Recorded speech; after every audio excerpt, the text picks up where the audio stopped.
आज हम बचे हुए पीसी से अपनी 4 साल की बेटी की ना शॉर्ट शर्ट बनाएंगे। ठीक है, उसका ये फ्रंट पार्ट इतना रेडी हो चुका है, ये बैक पार्ट इतना रेडी हो चुका है। तो अब आइए मैं आपको दिखाती हूँ कि हमने स्टार्ट कैसे लिया। मेरे पास थी ये पीसेस थे, एक ये पीस था, ठीक है, जो कि थोड़ा सा बड़ा था। इसकी मुझे समझ आ रही थी कि ये फ्रंट पार्ट में यूज़ हो जाएंगे। ठीक है, अब हम आते हैं, ये वो हैं जो ट्राउज़र से समटाइम निकलते हैं हमारे पीसेज। ये 4 पीसेस थे मेरे पास। ठीक है, और इसके अलावा मेरे पास एक एम्ब्रॉयडरी वाला थोड़ा सा पीस बचा हुआ था, जो कि मैंने सोचा था कि इसको भी मैं फ्रंट पार्ट पे ही यूज़ करूँगी। ठीक है, लेकिन मुझे ये नहीं पता था कि मैं इनको कैसे यूज़ करूँगी। क्या था माइंड में, कोई किसी किस्म का स्केच नहीं था। वो मैं फैब्रिक देख के साथ साथ सोच रही थी कि इस तरह इसको हम किस तरह रिक्रिएट कर सकते हैं या एक अच्छा जो है ना वो शर्ट बना सकते हैं। सबसे पहले मैंने क्या किया है, मैंने इन पीसेस को अच्छे से आयरन किया ताकि इनमें किसी किस्म का कोई जो इकट्ठा है कपड़ा वो ना रहे, मुझे कटिंग करते हुए मसला नहीं हो। अब मैंने अपनी बेटी की शर्ट उठाई, शर्ट से मैं मेजर करूँगी। ये शर्ट लास्ट ईयर की है, लेकिन यह है कि अभी भी उसके थोड़ी बहुत पूरी है। इसे 1 आध इंच हम बढ़ा के रखेंगे। यहाँ पर जो थी मुझे तकरीबन 14 इंचज़ तक इसकी लेंथ आ रही थी और 13 इंचज़ तक इसकी विड्थ आ रही थी। ठीक है, और ये खुली थी उसके।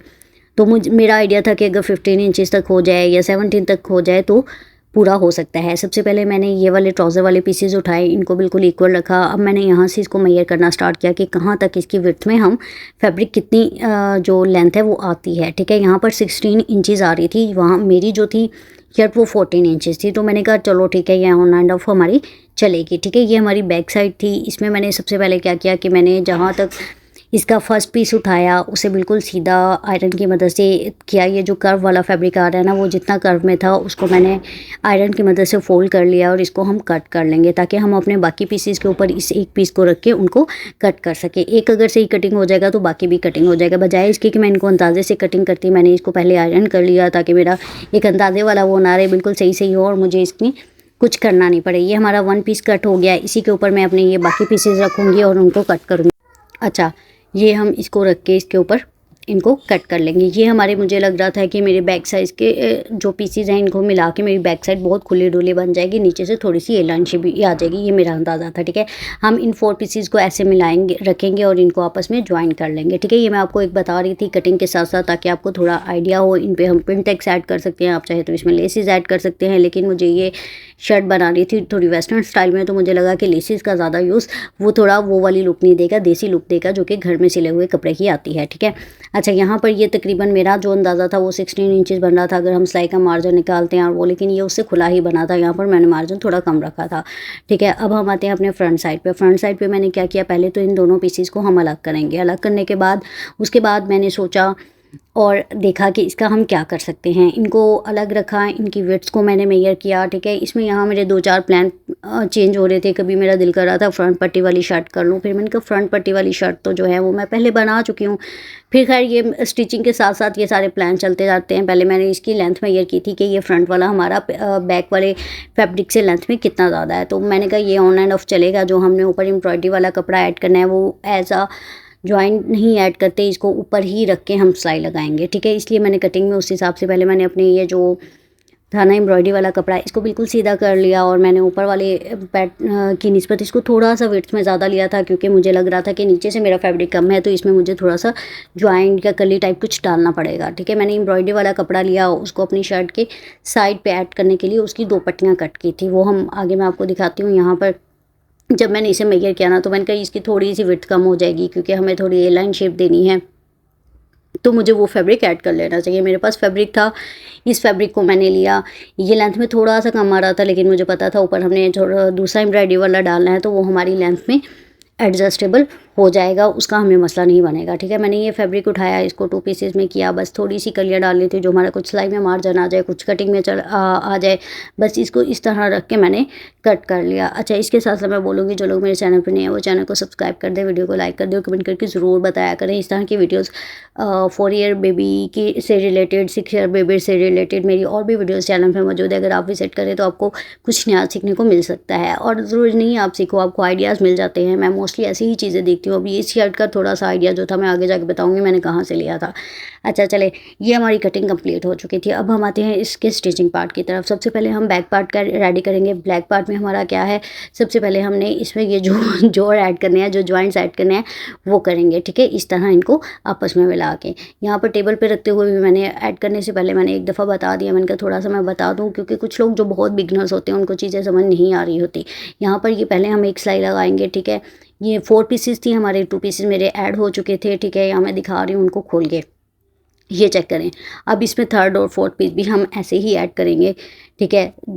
दोनों को एक साइड पे कर लें, या जैसे भी मैंने ये किया था किनारी वाली साइड को एक साइड से पे ही किया था, ताकि उनमें सिलाई का मार्जिन, यहाँ पर मेरे 4 के 4 पीसेस ऐड हो चुके हैं। अब हम आते हैं अपनी फ्रंट साइड की। इस पर फ्रंट साइड में भी हमने सबसे पहले जो है, जो हमारा मिड वाला फैब्रिक था उसमें जॉइंट ऐड करेंगे, जो हमारा विड्थ में ज़्यादा था इसमें, ठीक है।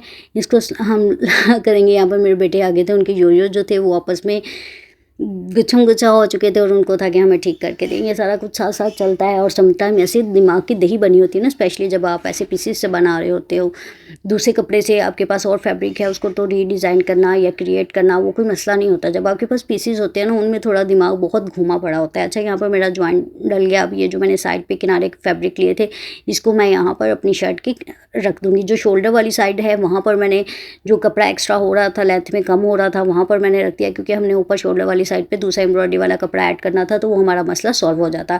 अच्छा, यहाँ पर अब हम आते हैं, ये मेरी बैक साइड थी जो कि इसको मैंने कहा सबसे पहले हम प्रेस करते हैं, फिर हम इसमें जहाँ जहाँ हमने जॉइंट डाले हैं उनमें हम पिनटेक्स डालेंगे, ताकि वो पिनटेक्स जब आप डालोगे तो वो चीज़ पता नहीं चलेगी कि इसमें हमने जोड़ डाला है या कैसे। और पिनटेक्स ऐसी चीज़ है, ये आप रेडीमेड ड्रेसेस पे भी बहुत चलती है और नॉर्मली भी बहुत चलती है, ठीक है। इस पे बस अपने ये ख्याल करना है कि जॉइंट को आपने सही से एडजस्ट करना है, जो पिनटेक्स डाले हुए उसमें वाज़ा क्लियर ना हो। बस हम आयरन की मदद से इसमें मैंने चारों जॉइंट्स पे इस तरह कर लिया था कि जब मैं सिलाई करने जाऊँ तो किसी किस्म का कोई मसला ना हो। ये हमारी front side ready, back side ready होगी। अब हम आते हैं फ्रंट साइड पे, ठीक है। जब भी आप बचे हुए कपड़ों से ड्रेस बना रहे होते हैं तो मुझे लगता है कि उससे पहले जितने भी आपके जोड़ शोड़ आ रहे होते हैं उनको डालने के बाद आप कटिंग किया करें, क्योंकि फिर आपके पास ज़्यादा मार्जिन होता है, बजाय ये कि आप कम ज़्यादा करो। अच्छा, यहाँ पर अब मेरे पास एक आइडिया था कि ना, ये जो है इसको उठा के मैं एक जो फ्रंट स्लिट होती है शर्ट, फ्रंट ओपन शर्ट, उस तरह बना दूँ ना, ठीक है। तो इसको पहले मैंने इस तरह एडजस्ट किया, और फिर मुझे यहाँ पर मेरे माइंड में ना एक बात चल रही थी कि एक साइड इसकी विड्थ में ज़्यादा आ रही है, कम आ रही है। अगर आप वीडियो में भी देखें तो थोड़ा फील हो रहा है, इतना फील नहीं हो रहा, लेकिन लाइव ज़्यादा फील हो रहा था। तो मेरे माइंड में ना साथ साथ ये चलता जा रहा था। जब मैं ये वाला कपड़ा एडजस्ट कर रही थी, इसको मैंने बोला अच्छे से एडजस्ट सेट कर लूँ। जो मैंने किनारी फ़ोल्ड करनी थी, इसको भी मैंने आयरन की मदद से फ़ोल्ड किया, जाके जब मैं स्टिचिंग टेबल पे जाऊँ तो मेरी ये चीज़ें सारी रेडी हों। स्टिचिंग ऐसा होता है प्रेस का, अगर आपका जो भी काम होता है कोशिश किया करें साथ साथ होता रहे तो वो ज़्यादा ईजी रहता है। अच्छा, यहाँ पर ये हमने इसकी किनारी फ़ोल्ड कर ली थी। अच्छा, फिर यहाँ मेरे दिमाग ने काम किया कि क्यों ना मैं ऐसे करूँ, मेरे पास कपड़ा विड्थ में ज़्यादा था, तो फिर मैंने इस स्लिट को बिल्कुल सही किया। जो हमारा जोड़ था उसको मैंने अंदर की तरफ किया और दोनों से बराबर कपड़ा फोल्ड किया, जिसकी वजह से अब मेरा दोनों साइड का जो ये प्लेन फैब्रिक है वो दोनों साइड से बिल्कुल बराबर आ रहा है, ठीक है। इसमें कोई विड्थ में ज़्यादा या कम नहीं है, सही। ये देखिए, मैं आपको बता रही थी, वो सम टाइम होता है ना, हम स्टिच कर रहे होते हैं तो स्टिचिंग के साथ साथ आपका एक पैटर्न आ जाता है। मुझे पहले पैटर्न ड्रा नहीं होता, जब मैं काम कर रही हूँ तो साथ साथ मेरे माइंड में चीज़ें आती रहती हैं। अच्छा, यहाँ पर अब हम आ रहे थे अपने स्टिचिंग टेबल पे। स्टिचिंग टेबल पे हम सबसे पहले अपने इसमें पिनटेक्स ऐड करेंगे, तो मैं आपको पिनटेक्स, यहाँ मेरे पिनटेक्स ऐड हो चुके थे, वो मैंने आपको दिखा दिया। अब हम आते हैं अपने फ्रंट पार्ट की तरफ। फ्रंट पार्ट में हम क्या करेंगे कि इसमें सबसे पहले जो हमारी स्लिट है इसको सेट करेंगे और स्लिट पे एक बड़ा सा बकिया करके सिलाई लगा देंगे। बाद में हम उसे उधेड़ देंगे, या हमने उस पर कुछ बटन ऐड करने हैं या कुछ भी करना है तो वो बात की बाद में देखेंगे। अभी मैंने वो सिलाई इसलिए ऐड की थी ताकि कपड़ा हिले नहीं। मैं साथ साथ पॉइंट बाय पॉइंट आपको बताती जा रही हूँ ताकि कुछ भी मिसिंग ना हो। अच्छा, यहाँ पे मैंने वो सिलाई ऐड कर ली है बड़ा बखिया करके। अब हम ऊपर ये वाला फैब्रिक रखेंगे और इसे अच्छे से एडजस्ट कर देंगे। यहाँ पर मुझे एक पॉइंट पे फील हो रहा था कि मैं इसको पहले UHU से एडजस्ट कर लूँ, लेकिन फिर मैंने वहाँ खड़े खड़े ऐसे ही एडजस्ट किया, क्योंकि लॉन का था, इसका इतना स्लिपरी इफेक्ट नहीं आना था, कोई भी मसला नहीं था। तो मैंने इसको इस तरह एडजस्ट किया, दोनों तरफ से बराबर किया। मुझे ये था कि टेढ़ा मेढ़ा ना हो जाए या किसी तरफ से ऊपर या नीचे ना हो जाए, तो फिर वो दोबारा उधेड़ के सेट करना बहुत टाइम लग जाता है ना। खैर, इस तरह मैंने इसको सेट करके इस पर सिलाई लगा ली थी। और सिलाई लगाने के बाद मैं आपको ये यहाँ पर मेरा सेट हो गया था फिर सिलाई लगाई थी। ठीक है, अब हम आते हैं अपने आयरन टेबल की तरफ। यहाँ पे ये देखिए मैंने बैक पार्ट को हमारे जो थी स्लिट आ चुकी थी, इसको मैंने प्रेस किया, डबल फोल्ड करके रखा। इसी तरह फ्रंट पार्ट को अच्छे से मैं उसकी साथ के साथ प्रेस करने से ये होता है कि आपकी जो सिलाई होती है वो निकलती जाती है, कहीं पर भी कपड़ा कट्ठा या इस तरह का कुछ नहीं होता है। इसको भी अच्छे से आयरन कर लेंगे हम। आयरन करने के बाद इसको डबल फोल्ड करेंगे और हम इसकी कटिंग देखेंगे। अच्छा, कटिंग का ये होता है कि आप अपने अकॉर्डिंग कीजिएगा, मैं अपने अकॉर्डिंग कर रही हूँ। जैसे बंदे को पता होता है कि मेरी बेटी की शोल्डर की विड्थ ये है, शोल्डर की लेंथ ये है। ठीक है, मुझे अपनी बेटी का अंदाज़ा है, मुझे उसके लिए कितनी फ़िटिंग चाहिए। ठीक है, तो अंदाज़ा मैं दे सकती हूँ, बाकी आप लोग उसको एडजस्ट कर लीजिएगा। यहाँ पर हम सबसे पहले इसके शोल्डर की कटिंग करेंगे। इसको एडजस्ट करने के बाद लेंथ में थोड़ा सा फ़र्क आ रहा था, वो फिर मैंने जो फ्रंट पार्ट था उसमें से एक्स्ट्रा लेंथ को जो था वो कट कर दिया था। इसको इस तरह सेट करने के पहले सबसे पहले हम इसकी शोल्डर की कटिंग पे आएंगे।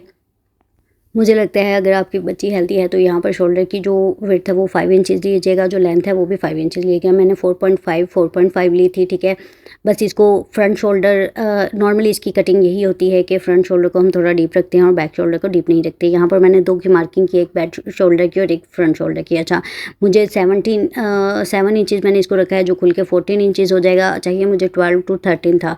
ठीक है, थोड़ा सिलाई का मार्जिन रखिए। बाकी नीचे मैंने इसको बिल्कुल तिरछा कर दिया है, मैंने इसकी कोई विड्थ नहीं ली क्योंकि वो जितना नीचे से खुला हुआ उसको कोई रोला नहीं है। ठीक है, वो लाइन शेप थोड़ी सी हो जाएगी, बस इस पैटर्न के अकॉर्डिंग हम इसे कट कर लेंगे। ठीक है, यहाँ कट होने के बाद सबसे पहले हम इसके जो बॉटम है उसको रेडी करेंगे। नेकलाइन हम कल वाली वीडियो में देखेंगे और इसके फाइनल लुक देखने के लिए आप लोगों को परसों की वीडियो देखनी पड़ेगी। ठीक है, इसका मैंने ट्राउज़र पहले स्टिच किया हुआ है। यहाँ पर अब मेरे पास ये आइडिया था। अच्छा, ये वाला जो आइडिया था ना, ये आई थिंक मैंने रोल ओवर या पता नहीं कौन सा ब्रांड था उसकी शर्ट देखी थी। उसमें ये था कि बिल्कुल प्लेन फैब्रिक था और उन्होंने उसके बॉटम पे वैसी एम्ब्रॉयडरी हुई थी। तो मैंने क्या किया कि मेरे पास अब ज़ाहिर एम्ब्रॉयडरी तो नहीं थी, मैंने लेस ऐसी चूज़ की कि जो लग के बिल्कुल एम्ब्रॉयडरी लगे, और ये वाकई ही लग के ऐसी ही लग रही थी। इसको हम यूँ बॉटम पे रख के लगाएंगे। आधी ये हमारे फैब्रिक पे आएगी, आधी फैब्रिक से नीचे आएगी, और कुछ इसको बिल्कुल सीधी सिलाई से आप नहीं लगाओगे। जब आप लगाओगे तो आप इसके डिज़ाइन के अकॉर्डिंग लगाओगे, उससे ये लगेगा कि ये बिल्कुल एम्ब्रॉयडरी हुई हुई है या इस पर एप्लिक हुई हुई है।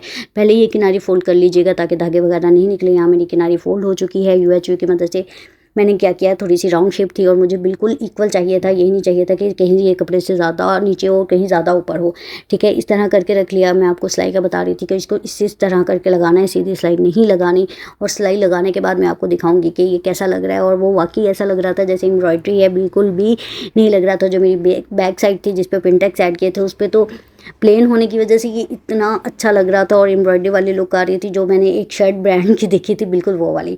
ठीक है, फ्रंट साइड पे जो कि हमारा फ्रंट ऊपर एम्ब्रॉयडर्ड था, तो थोड़ा सा मुझे लगा कि ज़्यादा प्लेन होता तो, लेकिन फ्रंट भी बहुत अच्छी लग रही थी। ठीक है, ये हमारी बैक साइड थी और इसको मैंने डबल फोल्ड कर लिया। कल वाली में हम इसका फ्रंट बैक नेक बनाना देखेंगे और इसकी बाकी फाइनल लुक मैं शेयर करूँगी। इसकी स्लीव्स का एक सरप्राइज़ है, मैंने यहाँ पर स्लीव्स की कोई कटिंग नहीं की, स्लीव्स का कोई फैब्रिक नहीं दिखाया, लेकिन वो कल वाली वीडियो में दिखाऊंगी इंशाल्लाह। ये देखिए यहाँ तक हमारा हो चुका है। तो आप लोगों को वीडियो पसंद आई हो तो प्लीज़ मेरे चैनल को सब्सक्राइब कर लीजिएगा और वीडियो को कमेंट करके ज़रूर बताइएगा। बाय।